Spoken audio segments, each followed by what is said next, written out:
నమో వీరభద్రాయ నమః.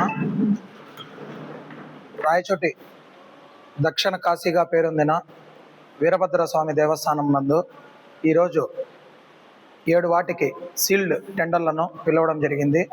రాయచోటి దేవస్థానం తరపున గత ఎన్నో సంవత్సరాలుగా అభివృద్ధి నోచుకొని దేవస్థానాల్లో ఇది ఒకటిగా చెప్పుకోవాలి. అదేవిధంగా రాయచోటి 2026 పట్టణంలో ఫిబ్రవరి 3వ తారీఖు రాయచోటి దేవస్థానం నందు నూతన కమిటీని రాయచోటి మంత్రివర్యులు మండిపల్లి రాంప్రసాద్ రెడ్డి గారు నూతన కమిటీని ఏర్పాటు చేయడం జరిగింది. ఈ కమిటీ అభివృద్ధికి చిరునామాగా చెప్పుకోవాల్సి వస్తుంది. మేము ఎన్నో దశాబ్దాలుగా దేవస్థానం కుంటుపడిపోయిందని మేము చెప్పుకునే విధంగా గత ప్రభుత్వాలు చేసింది. అదేవిధంగా ఈ ప్రభుత్వంలో అభివృద్ధి బాటలో పడుతున్న దేవస్థానాన్ని చూసి మాకే కొన్ని విషయాల్లో ఈ విధంగా అభివృద్ధి చేశామా అనే విధంగా మేము చెప్పుకోవాల్సి వస్తుంది. అదేవిధంగా రాయచోటి పట్టణంలో 7 వాటికి సీల్ టెండర్లను ఎటువంటి లాభాలు ఎటువంటి ఉపేక్ష లేకుండా ఓపెన్ టెండర్గా పిలిచి విలేకరుల సమక్షంలో ఈ కార్యక్రమాన్ని నిర్వహించడం జరిగింది.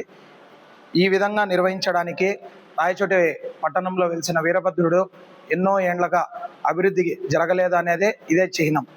ఇదే విధంగా పట్టణ అభివృద్ధికి వీరభద్ర స్వామి దేవస్థానానికి రాయచోటి ప్రజలకు దక్షిణ కాశీగా పొందిన దేవస్థానంగా ఉన్న వీరభద్రునికి మేము అభివృద్ధిని తీసుకుపోతామని మరి విలేకరుల సమక్షంలో చెప్తున్నాము.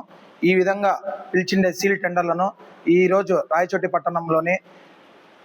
పట్టణంలోని 2 వస్త్ర వ్యాపారస్తులు మరియు బెంగళూరుకు సంబంధించిన ఒక వ్యాపారస్తుడు, హైదరాబాద్కు చెందిన ఒక వ్యాపారస్తుడు ఈ సీల్ టెండర్లను తీసుకోవడం జరిగింది. ఈ సీల్ టెండర్లలోని వ్యాపార సముదాయాలను అభివృద్ధికి తీసుకొని పోతామని వారు మా సమక్షంలో మేము వేసిన టెండర్లను నాణ్యత ఎక్కడ రాజీ కామని దేవస్థానానికి ఎటువంటి లాభ ఉపేక్షలు లేకుండా చేస్తామని చెప్పారు. భగవంతునికి ఇప్పుడు ఎన్నో ఏండ్లుగా లడ్డూను కవర్లో ఒక పీపీ కవర్లో పెట్టి ఇవ్వడం జరిగింది. ఈ నూతన కమిటీ అధ్యాయంలోని ఈ నూతన కమిటీ సమక్షంలో ఒక బాక్సును మరియు గండి పెద్ద శ్రీశైలం శ్రీకాళహస్తి దేవస్థానాల్లో ఏ విధంగా అభివృద్ధికి తీసుకొని పోతున్నారో దానికి ధీటుగా రాయచోటి వీరభద్ర స్వామి దేవస్థానాన్ని తీసుకొని పోయి లడ్డూ బాక్సును ఈ సీల్ టెండర్లో ఇవ్వడం జరిగింది. ఎక్కడా లేని విధంగా రాయచోటి వీరభద్రునికి పవలింపు సేవ సమయంలో నివేదిత కోసం పండ్లను సీల్ టెండర్ పిలవడం జరిగింది.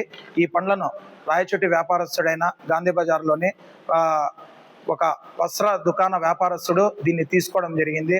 అదేవిధంగా శ్రీశైల క్షేత్రం కానీ ఎన్నో దేవస్థానాల్లో వారి దేవస్థానాలు ముద్రించడంలో సాలవలు కండువాలను తీసుకోవడం జరుగుతుంది.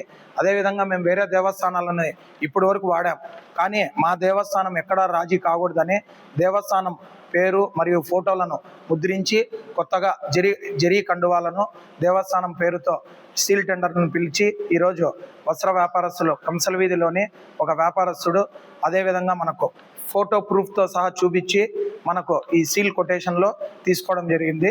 ఈ కొటేషన్లో లాభ ఉపేక్ష లేకుండా ఎక్కడా రాజీ కాకుండా విలేకరుల సమక్షంలో తీసుకోవడంతో మరియు గత శ్రావణ మాసంలోపు ఎన్నో అభివృద్ధి కార్యక్రమాలకు మేము ముందుకు దూసుకుపోతున్నాము.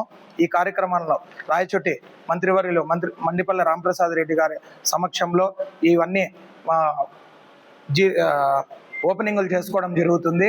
ఎక్కడ మేము రాజీగాము 2 వాటర్ ప్లాంట్లు మరియు ఒక 7 లక్షల రూపాయలతో ఒక దాతతో ఒక రేకుల షెడ్డు 2 రేకుల షెడ్లు మరియు దేవస్థానంలోని మాడవీధికి గత ప్రభుత్వంలో మాడవీధి వేసి వదిలేశారు తప్ప ఎక్కడా దీన్ని అభివృద్ధి చేయకుండా చేశారు. అదేవిధంగా మేము ఈ దేవస్థానానికి మాడవీధిలో 2 గేట్లను 1000 కేజీలతో దాతల్ని తీసుకొని 1000 కేజీలతో గేట్లను నిర్మాణించుకోవడం జరిగింది. దేవస్థానం ముందు తూర్పు భాగంలో దేవస్థానానికి రూపురేఖలే మార్చాము.